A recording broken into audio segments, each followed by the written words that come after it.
Quilting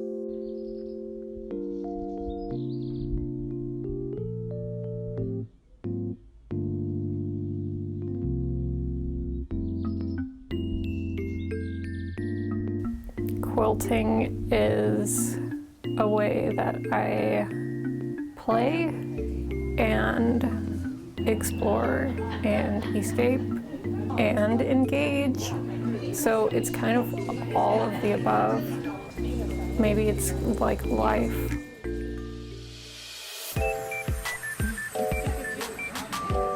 It's a sense of serenity. It's my time to be able to go in and kind of lose all the tension and stress of the day and just work with something that I can actually control in my life.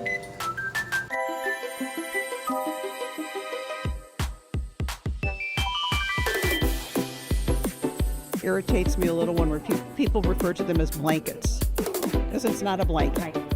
And then but I get over it. I get over it. That's part of the practice. So it's just fun. It's my sanctum sanctorium, I guess you could say.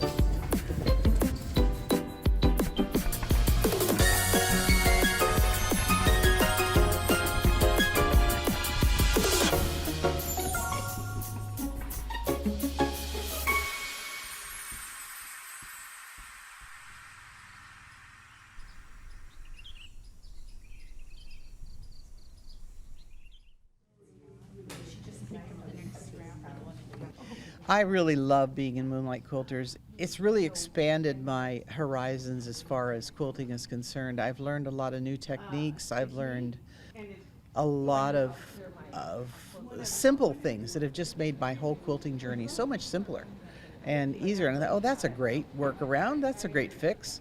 And it's also really great to see what each and every member brings to the table. Because everybody's so different, and all their creativity and the colors they bring and the things they're willing to try are just, in my opinion, amazing. And they're inspiring, and they really give me the courage to try things new. Well, I could spend my day in my quilting room. I'm fortunate enough that I have a room designated just for myself. My husband comes in, and just to see me so happy working in there. So yes, it's affected every stage of my life. And I'm here now because I'm heading up a group that makes comfort pillows for breast cancer patients. So we make these pillows, and that's for patients that are going through breast cancer surgery. And so that's a tremendous thing to get back from them, to find out not only does the patient who's getting it be comforted, but it actually helps their whole family too, to see somebody that they love getting something from the community. So that's my favorite thing right now.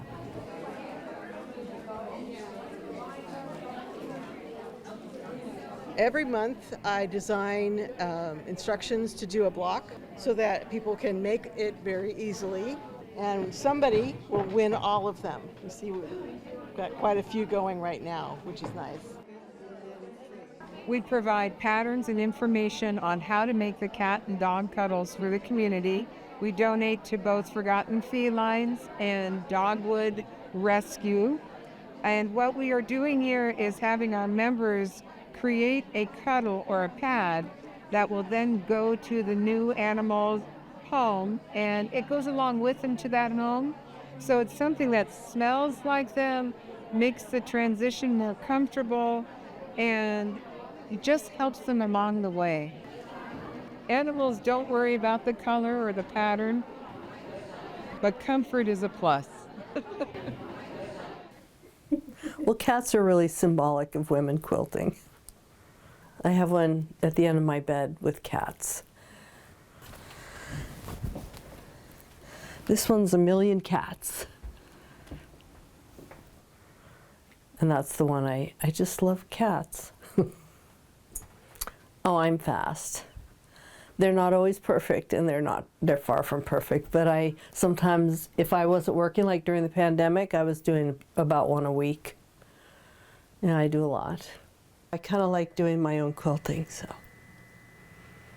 Behind you is my first Persian cat. That was Buzz Rosen. He died, and so I made this quilt for him.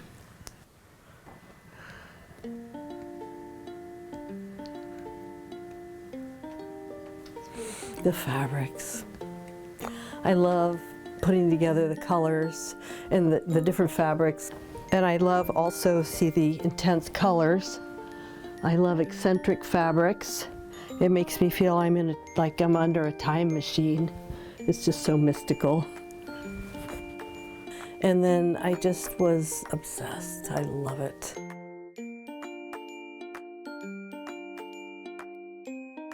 It's very creative, you know, and you don't think about anything. You're just playing with the colors. You're playing with the fabric. I love touching fabrics. They all have interesting textures, and yeah. And when you're done, you end up with something practical. Oh, well, I grew up when they had fabric in almost every department store you went to, because we all made our own clothes. And so I love to touch fabric. I love to feel it, and I could spend my day in a fabric store. Somebody said something the other day that was actually pretty funny, that quilting is really just a hoarding hobby. It's an excuse to buy a lot of things and collect them. It's expensive and you don't want to waste it. Just can't throw it away. I bought 4 or 5 quarters the other day and it was $20. That was a lot of money.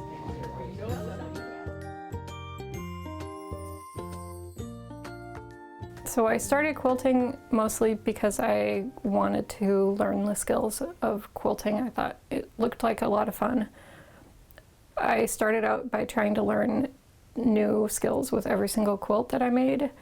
Eventually that led to trying to learn how to do more like professional level work. So I started publishing patterns in magazines, I started teaching classes, and now my quilting journey has kind of turned into my whole new career. I quit my job 3 years ago and started doing this quilting business as my full-time career.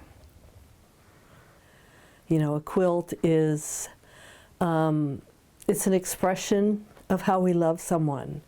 And we put together colors that are part of their essence and a design. And when we give it to them and they sleep under it, they know that they're loved and safe.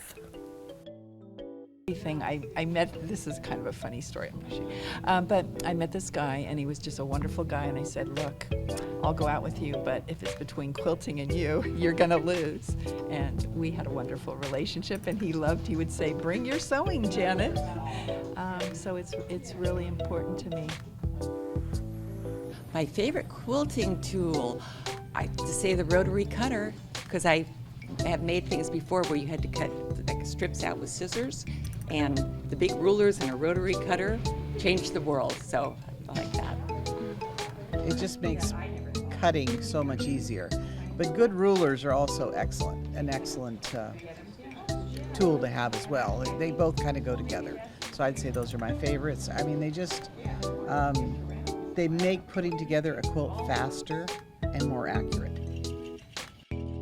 When I did start, we were making our patterns from cardboard cereal boxes and pencil drawings and adding a 1/4 inch around it. So you did the pattern line and then you did another, and there's a little tool that's actually out there that you put on your pencil that you could run along the edge of your pattern, and it would put your stitching line on.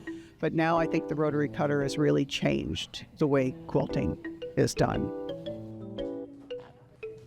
You know, life's not easy, and you know, I've had some hard times, and this is what helped me through so many difficult situations. I've met so many wonderful, caring women, and we've helped each other over the years. So it's like my soul. It just mends my soul.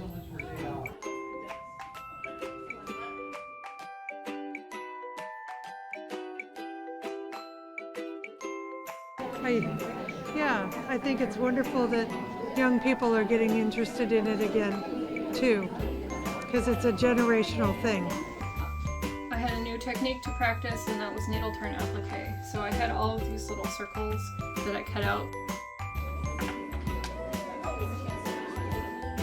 It is so much fun, and there are a lot of different ways that you can do anything, so find a way that works for you, because there's a lot of fun that you can have with quilting, and everybody's going to teach you something different in a different way, and some of that you're really going to like and some of that you're really not going to like, so just keep trying until you find a way that is working for you.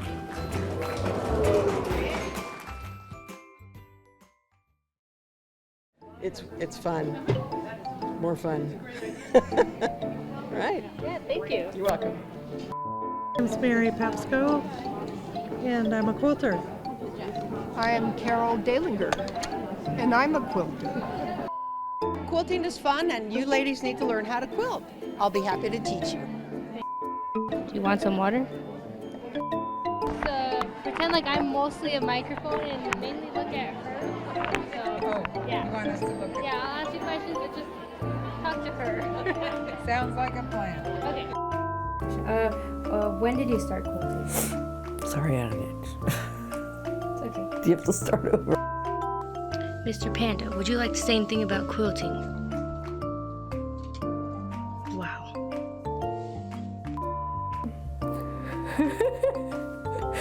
I don't know. Personal thoughts. I think I kind of shared maybe more personal thoughts than I planned on sharing. I guess the worst thing was taking a quilt off the wall years ago, and I found that somehow it got a water stain on it. And that was disappointing, but that was back in the beginning time. I've never had a problem since.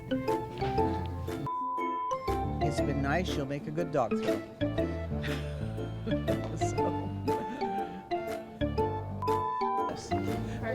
Perfect, a little bit better. I'll take my readers off. Said, take a class and then come see me. And I was hooked.